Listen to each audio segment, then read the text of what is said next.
வாழ்க வளத்துடன் அனைவருக்கும் அன்பு வணக்கம்.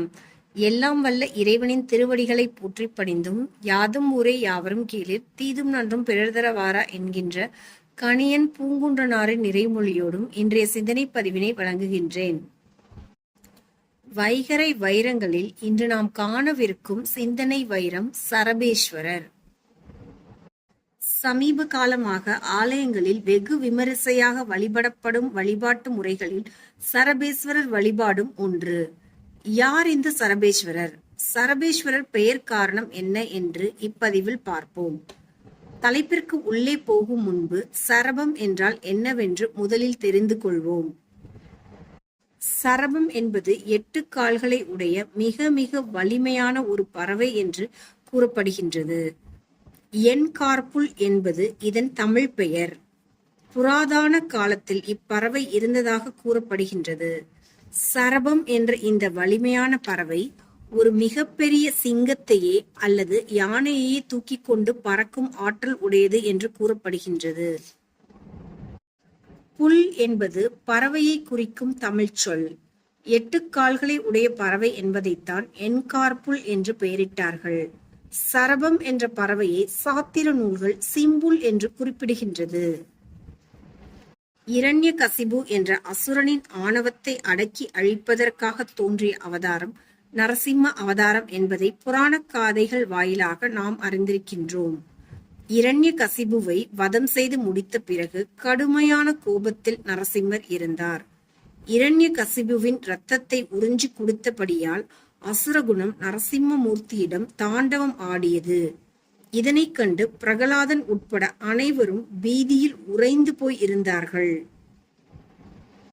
நரசிம்மரின் உக்கிரத்தை எப்படி தணிப்பது, யார் தணிப்பது என்று கவலை அடைந்தனர்.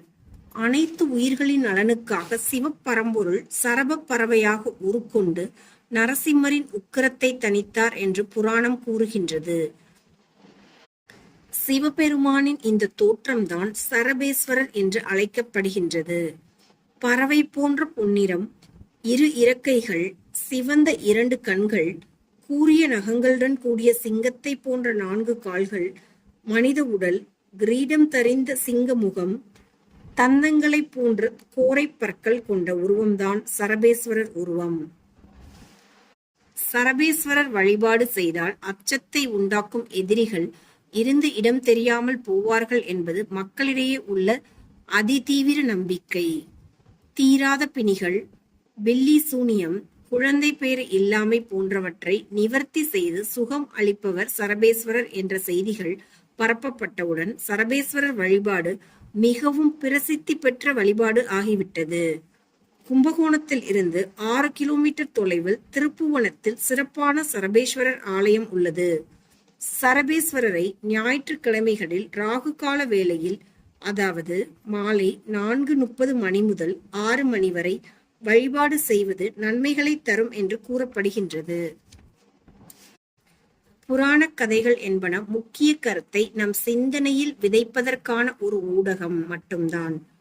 கதைகளிலும் கதாபாத்திரங்களிலும் கவனம் செலுத்தாமல் அதில் பொதிந்து உள்ள உட்கருத்தை உணர முற்பட வேண்டும். ஆணவம் என்ற அசுரகுணம் நம்முள் குடிகொண்டு பல தீய செயல்களுக்கு காரணமாகின்றது. அகந்தை தணித்தல் என்பது அவ்வளவு எளிதானது அல்ல என்பதை உணர்த்துவதற்காக சரபேஸ்வரர் தோற்ற வரலாறு கதை வடிவில் கூறப்பட்டது. நம் அகந்தையை அழிக்கும் ஆற்றல் புறத்தே எங்கும் இல்லை, அது நமக்குள் தான் இயல்புகள் என்ற பெயரில் ஒளிந்து இருக்கின்றது. எப்பொழுது நீங்கள் உங்கள் உண்மை இயல்புகளை அடையாளம் காண்கின்றீர்களோ அக்கணம் முதல் நீங்கள் சரபேஸ்வரராக மாற்றம் அடைகின்றீர்கள். ஆணவம் தணிக்கப்படுகின்றது. இதைத்தான் சரபேஸ்வரர் வழிபாடு நமக்கு உணர்த்துகின்றது. சரபேஸ்வரர் வழிபாடு செய்தால் போதும், எதிரிகளின் கொட்டம் அடங்கிவிடும், அச்சம் நீங்கிவிடும் என்பன எல்லாம் புனைவுகள் என்று புரிந்து கொள்ளுங்கள். நாம் பிரகலாதனை போல முழு ஒப்படைப்பு நிலைக்குள் வந்துவிட்டால் நம் அறிவிலும் சரபம் தோன்றும், அகந்தை அழியும் என்று கூறி இன்றைய நாள் பதிவினை நிறைவு செய்கின்றேன். எல்லா உயிர்களும் இன்புற்றிருக்க நினைப்பதுவே அல்லாமல் வேறொன்றறியேன் பராபரமே என்கின்ற தாயுமான சுவாமிகளின் நிறைமொழியோடு இன்றைய நாள் பதிவினை நிறைவு செய்கின்றேன். அனைவருக்கும் நன்றி. வணக்கம். வாழ்க வளத்துடன்.